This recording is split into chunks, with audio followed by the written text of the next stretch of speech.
Okay, what we have here is a three-way bucket. We've got fittings on three sides, whereas this side is normal. And on this one here, we have a four-way bucket. Fittings on four sides. Obviously, that's a fully utilized bucket. Now, what we're going to talk about here is how to connect these buckets together, which is something that you just simply multiply when we do the full-size system. Whether you're doing the bloom bucket, baby bloom bucket, mini bloom bucket, basically anything for the mortgage lifter, mini mortgage lifter, or tomato time. Now, the first thing that we have to take a look at is that we have different size fittings. We have a longer fitting, and then we have shorter fittings. Now, you'll have quite a bit of these, enough to connect each bucket together. Now, the first thing that you do when you get these buckets and you unpack them is you make sure that these grommets are seated in comfortably. You do that by taking your thumb and rolling it on the inside, just making sure that it's seated. Now, for example, if it was popped out like so, if it wasn't seated properly, you just push the edge over and just press it down. That's it. It's very easy to do. If you don't make sure that these are seated properly and one of these is popped out, you'll have a leak later on down the road. So you've got to make sure that those are very well seated. Now, what we'll do to start is we'll talk about how to connect these. You're always going to use the same size fitting on one side of the bucket, whether it be short or long. Now, in this case, what we're going to do is we're going to take the short fittings, and we have a can of silicone lubricant, which is what we're going to use to lubricate these fittings. Now, absolutely under no conditions do you use Vaseline, WD-40, or anything other than this particular brand of pure silicone lubricant. The reason being, other lubricants lubricate it too much and these fittings will slide through, or they don't lubricate it enough and then it won't push through easily. So the first thing to do is give a liberal coat to basically your fitting or the grommet or both. It doesn't matter if you want to do both. Then what you'll do is you see that this has a bell end. One side is wider and one side is more shallow. You're going to take the shallow end and you're going to start to press it through. Now you can see that slid in fairly easily. Now at that point you take the heel of your hand and you press it through until it's almost flush. You can see that was very easy to do. It didn't take a lot of energy. This is one of those things that if you do it the right way, it's very easy. If you do it the wrong way, it can be very hard. The reason we use these special bell end fittings is because what happens is when the thin end goes through, it makes it easy for you to install it, but then when it gets to the thick end, it compresses that grommet fitting out and makes a very tight seal on the bucket so there's no water leakage. This is a really important aspect of this design, and it's something that you have to pay attention to if you want to set it up properly. Again, very easy to do if you do it the right way. So we're going to take a look at the second one. We'll spray our fitting, put a little bit on the grommet just to be on the safe side. I put one hand through on the inside, one hand on the outside, gently glide it through. Now in this case, you see I accidentally pushed the grommet through, okay? I didn't line it up right. So if I jam that through, it's going to cause a water leakage. So I have to back that out a little bit, push my grommet fitting, and again, do the same thing, but just be a little more careful. That time it went through fine. Take the butt of my hand, push it through, and now it's almost flush and we're good to go. Now that's all there is to it. That side is now done. So you have to do that for each corresponding side on your bucket for each one of your fittings. Now that we have this side set up, we're going to put it up and down and we're going to look, okay, here's the next bucket. Let's say we want to connect these two buckets together. Let's say we want to connect these two buckets together. The next thing that we're going to do is we have to take these long fittings and we have to put these through so that the short side, the narrow side, is going to connect in like so, okay? So the way we have to do that is for this bucket, you actually have to slide it from the inside, not from the outside, okay? So for the short ones, we did them from we took the short side and went in from the outside of the bucket. For the long ones, we go the other way, all right? So let's do that with this one, and we'll take and watch it in the video. Again, very easy. We'll just spray this. I'm going to skip spraying the bottom one for now, just because I'm going to be lazy. But I do the same thing, but in reverse. I take one hand and put it on the outside of the grommet, the other one on the inside. I push it through, and I pull with the other hand. You can see it slid right through, and now it's making a nice tight seal. You can see it on the outside. It looks just like so.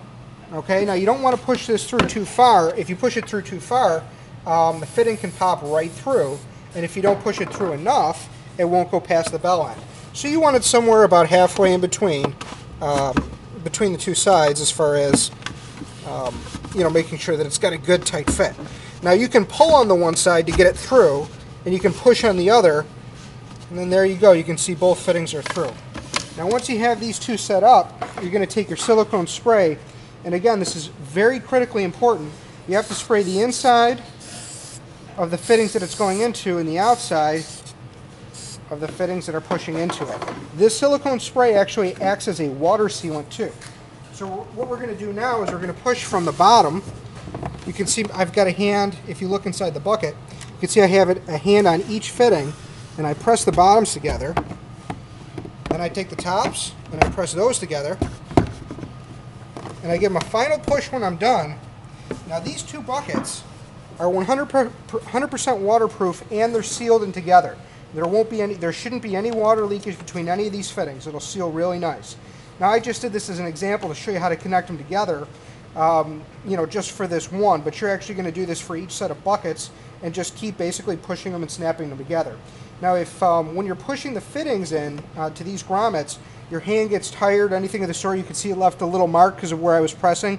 You can use gardening gloves to make it easier, or you can use a wooden block if you want a wooden block to help you push, but do not use a hammer or pliers or anything else to try to pull or push them through. They go through fairly easy. Again, as long as you lubricate them and you just press gently, they slide right in. So make life easy and not hard. Once we have these buckets connected together, we'll talk about the next step. Okay, what we have here is the backup reservoir that feeds extra water to your system. We have a pump that sits on the bottom, and it's just this little water pump here with this orange tube that connects tightly to the top of it. Now that pump just sits right in the bottom, and on the side here you can see that there's a hole that the orange tube goes through. You just feed that orange tube through the hole until the point where it's about flush, about like so. And then this is for the power cord.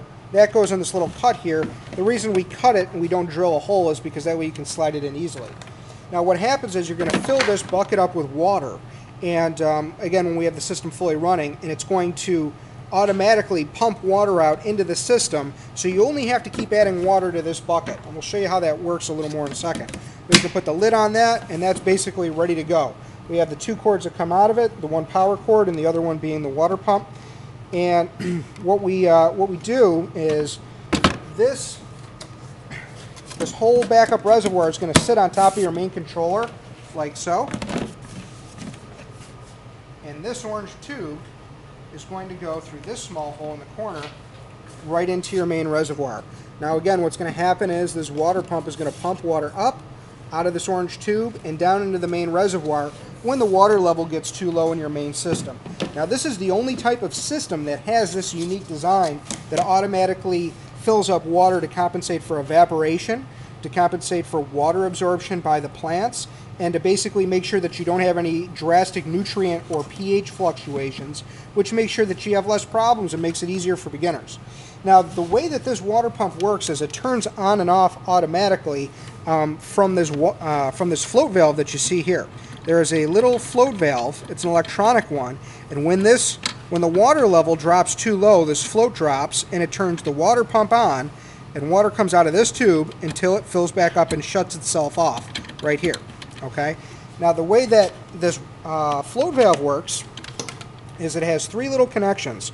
We marked them 1, 2, and 3, and these little pink snaps literally snap together, and that's it. They're all marked. It's nice and easy. There's 3 of them. They connect like so. The one of them connects to a little power supply that plugs into your wall, which ultimately powers that water pump only when the float valve tells it, hey, my system's low on water, I need more water, and it pumps it automatically from that backup system. All you need to do, snap these pink connectors according to number, plug it in, and it's pretty much all set. It's very easy. Now in here, we talked about in the other video as far as the water pump setup, but I'm going to touch on it briefly again. We have our water pump in here with our different valves, and you can see our main T in the bottom, and that T connects with tubing out of this hole and out of this hole. Okay, the water pump sits in just like so. This tube here normally comes out of this hole at the top, this 3/4 inch hole, and that you take and connect to your valve fitting just by pressing it on. It's very easy. And this connects to our garden hose disconnect, again, that we talked about in the other portion of the video. You can see it snaps on or off very quick and easily. And then the valve opens and closes for real easy maintenance, for automatic filling and automatic draining. There's no other system on the market that has that makes it this easy to fill and drain your water system without any headaches. So that's a really nice feature. So that's pretty much it for the controller. The water pump goes inside. We talk about the valve use in the other part of the video. Connects to the water pump tubing in the bottom. We have our backup system, which comes in through this orange tube. The lid that goes on top. The backup reservoir, which sits on top of that. And that's it. The controller is all set and ready to go. For the most part, it's 90% pre-assembled. You just have to snap those few things together and you're ready to go. Okay, what we have here is the watering system half-inch layout. Now what we're going to do to make life easy on you customers is when you get the system, we're going to actually put this all together and we're rolling it up in a ball and we're going to have it ready. So all you have to do is unroll it. Now this here is the control bucket. You can see that the float valve is inside there. And this is the water pump with the valve system. Now again, here is what on our diagram is listed as valve B. And then up here we have valve A, and then we have our quick disconnect. Now the quick disconnect, again, this garden hose, your normal garden hose connects to this green fitting here with the female threading, and that quickly connects or disconnects for easy fill and drain. You just pull on this here and then it snaps off.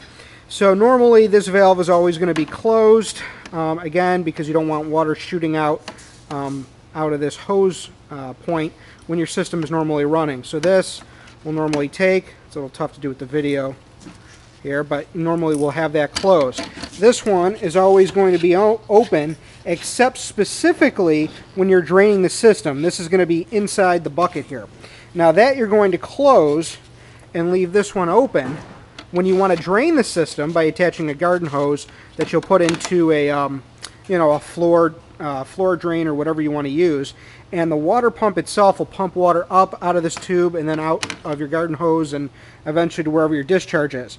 Once you're done draining, you just open that back up, and then when water is refilled through your garden hose, again through our fittings on the end, we just open this valve. Water will flow down the tube, out of the water pump actually, and out of this valve down through the system. Now this tubing here is connected with the T's and elbows that we talk about again in the written instructions, but basically we've put it all together so that way you don't have a problem when you're installing it in the bucket system. All you have to do is basically take the tubing off, run it through the PVC at the bottom of the buckets, which I'll talk about in another video, and then snap them together. So rather than you have to cut pieces and figure it all out, we put it all together, and all you have to do to install the unit is just disconnect this tubing and run it through the PVC pipes in the bottom of the buckets. That's it for the water pump section. Okay, what we have here is the mortgage lifter bloom bucket system. You can see we've got bubbling going on at the large majority of the sites. Some of the air stones aren't bubbling as strong, but that's not a problem.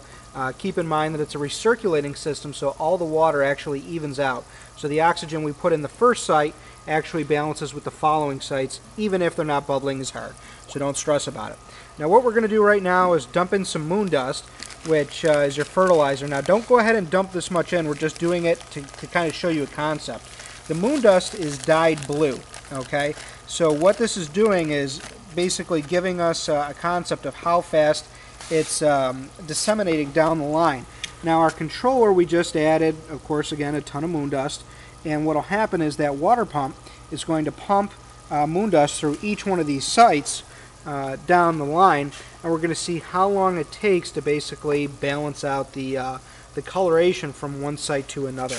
So that's one of the things that we're going to test here in a minute. And what we have going on is that there's two lines in the lower portion of it. You can see a little easier on this bucket because it's not bubbling as hard.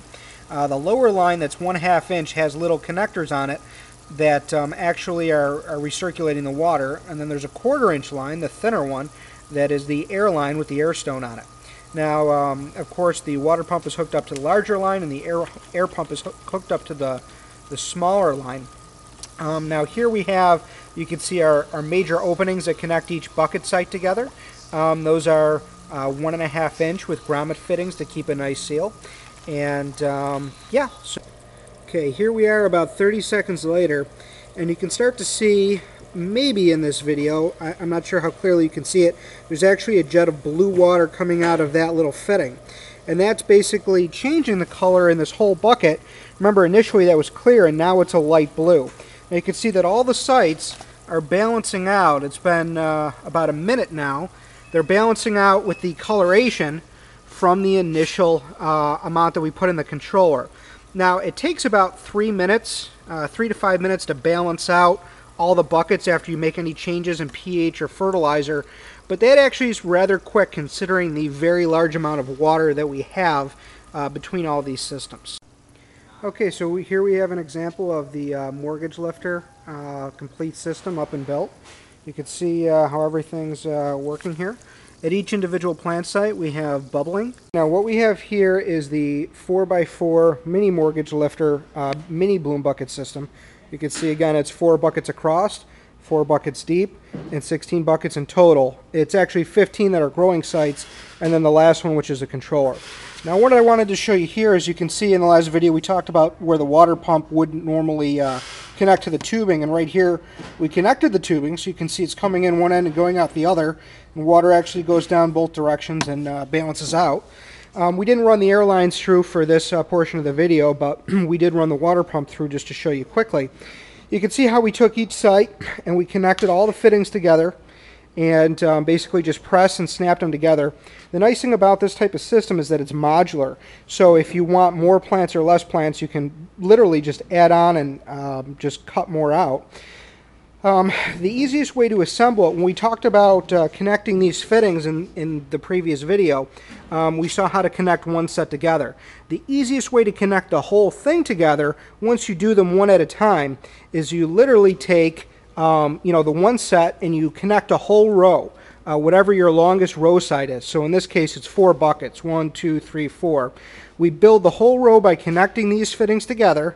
We press them all nice and tight, and then we make the next row, but we don't connect the rows together until the very end. We actually build each set of 4 rows, and then at the very end, after we've connected them this way and press the fittings nice and tight to make sure that they've got a nice tight fit, then we press them together on the other side too.